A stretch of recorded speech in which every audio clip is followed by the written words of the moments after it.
கடலூர் மாவட்டம் திட்டக்குடி அருகே சாலை விபத்தில் 3 பேர் பரிதாபமாக உயிரிழந்தனர். திருச்சி சென்னை தேசிய நெடுஞ்சாலையில் முன்னால் சென்ற டிப்பர் லாரி மீது பின்னால் வந்த கார் மோதி விபத்துக்குள்ளானதில் 3 பேர் உயிரிழந்த நிலையில் படுகாயமடைந்த நபர் மருத்துவமனையில் சிகிச்சை பெற்று வருகிறார். தொடர்ந்து அந்த பகுதியில் விபத்து நடைபெறுவதும் பலர் உயிரிழப்பதும் வாடிக்கையாக உள்ளதால் விபத்தை தடுக்க மாவட்ட நிர்வாகம் நடவடிக்கை எடுக்க வேண்டும் எனவும் கோரிக்கை எழுந்துள்ளது. கோவை மாவட்டம் BK புதூர் KPR காலனியில் 11ஆம் ஆண்டு மகா சிவராத்திரி விழாவை ஒட்டி ஸ்ரீ கொடுங்கலூர் பகவதி அம்மன் பாட்டும் கதையும் நிகழ்ச்சி விமர்சையாக நடைபெற்றது.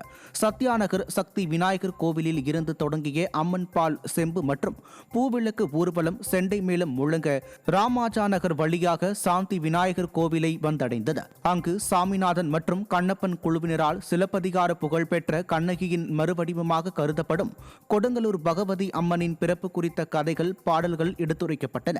விடிய விடிய நடைபெற்ற இந்த நிகழ்ச்சியில் ஏராளமான பொதுமக்கள் கலந்து கொண்டு அம்மனை பக்தி பெருக்குடன் வழிபட்டனர். ஈரோடு மாவட்டம் பவானி அருகே உள்ள வைரமங்கலம் கவுண்டன்புதூர் கிராமத்தில் கோவில் திருவிழா நடத்த விடாமல் திமுக ஒன்றிய செயலாளர் இடையூறு ஏற்படுத்தி வருவதாக குற்றச்சாட்டு எழுந்துள்ளது. இந்த பகுதியில் உள்ள அனைவருக்கும் பொதுவான கோவிலில் திருவிழா நடத்துவதற்கு இருவேறு சமூகத்தினரிடையே தொடர்ந்து பிரச்சினை நீடிக்கிறது.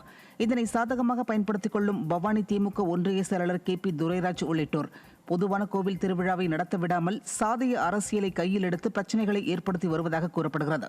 இதனைத் தொடர்ந்து மாவட்ட ஆட்சியர் இதற்கு ஒரு தீர்வு கண்டு பொதுவான திருவிழா நடத்த அனுமதி வழங்க வேண்டும் என கவுண்டன்புதூர் மக்கள் மனு அளித்துள்ளனர்.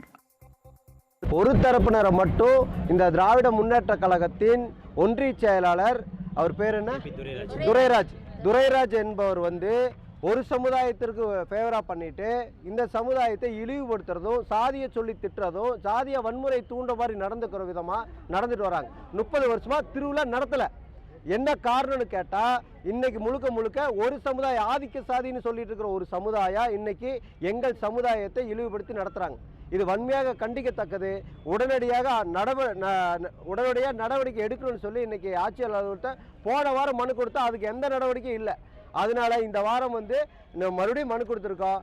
உடனே நடவடிக்கை எடுப்பதாக அந்த ஆட்சியர் அலுவலகத்தில் சொல்லியிருக்காங்க. கண்டிப்பாக இந்த வாரத்துக்குள்ள நடவடிக்கை எடுக்கவில்லை என்று சொன்னால் மிகப்பெரிய அளவில் போராட்டம் நடைபெறும். இது வன்முறை தூண்டக்கூடாதுங்கிறதுக்காக அமைதியான முறையில் ஜனநாயக முறைப்படி நாங்கள் இன்னைக்கு ஆட்சியர் அலுவலகம் வந்திருக்கிறோம். சுடுகாட்டுக்கு செல்ல வழி தரவில்லை என்றால் திமுக அரசுக்கு எதிராக வருகின்ற சட்டமன்ற தேர்தலை புறக்கணிக்கப் போவதாக மாவட்ட ஆட்சியருக்கு பொதுமக்கள் எச்சரிக்கை விடுத்துள்ளனர். திருவாரூர் மாவட்டம் சலிப்பேரி பகுதியில் 50க்கும் மேற்பட்ட குடும்பங்கள் வசித்து வரும் நிலையில் சுடுகாட்டுக்கு செல்ல வழியிருந்தும் தனியார் ஆக்கிரமிப்பில் இருக்கும் சுடுகாட்டு பாதையை பொதுமக்கள் பயன்பாட்டிற்கு அமைத்து தர கோரிக்கை வைத்துள்ளனர். மேலும் பலமுறை திறனற்ற திமுக அரசு அதிகாரிகளிடம் புகார் தெரிவித்தும் நடவடிக்கை எடுக்காததால் வருகின்ற தேர்தலை புறக்கணிக்கப் போவதாகவும் அப்பகுதி மக்கள் தெரிவித்துள்ளனர்.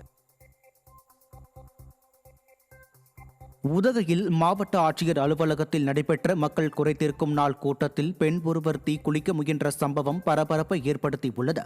நீலகிரி மாவட்டம் தொட்டணி பகுதியைச் சேர்ந்த பாரதி மணிக்கு சொந்தமான நிலத்தை அப்பகுதியைச் சேர்ந்த தியாகராஜன், கன்னிக்குமார் ஆகிய இருவரும் ஆக்கிரமிப்பு செய்து வைத்துக் கொண்டு கொலை மிரட்டல் விடுத்ததாகவும், மேலும் 7 மாதங்களுக்கு முன் கோத்தகிரி காவல் நிலையத்தில் புகார் அளித்தும் காவல்துறையினர் நடவடிக்கை எடுக்காததால் மனம் உடைந்த பாரதமணி உடலில் மண்ணெண்ணெயை ஊற்றி தீக்குளிக்க முற்பட்டது அதிர்ச்சியை ஏற்படுத்தியுள்ளது.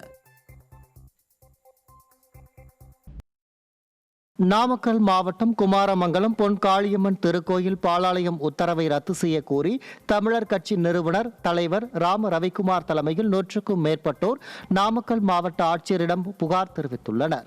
இந்து சமய அறநிலையத்துறை ஆணையர் வழங்கிய திருக்கோயில் பாலாலயம் உத்தரவில் கோவிலை இடிப்பதற்கு அந்த துறையினர் முதற்கட்ட நடவடிக்கை எடுத்துள்ளதாக ராம ரவிக்குமார் வேதனை தெரிவித்துள்ளார். மேலும் இந்துக்களுக்கு எதிரான திமுக ஆட்சியில் ஆன்மீகவாதிகள் நசுக்கப்பட்டு இந்து கோவில்கள் அதிகளவு இடிக்கப்படுவதாக குற்றம் சாட்டியுள்ளார். விருதுநகர் மாவட்டம் ராஜபாளையம் அருகே உள்ள சேத்தூரில் 100க்கும் மேற்பட்ட தென்னை மரங்களை யானை கூட்டம் சேதப்படுத்தியதால் 25 லட்சம் வரை நஷ்டம் ஏற்பட்டுள்ளதாக விவசாயிகள் வேதனை தெரிவித்துள்ளனர்.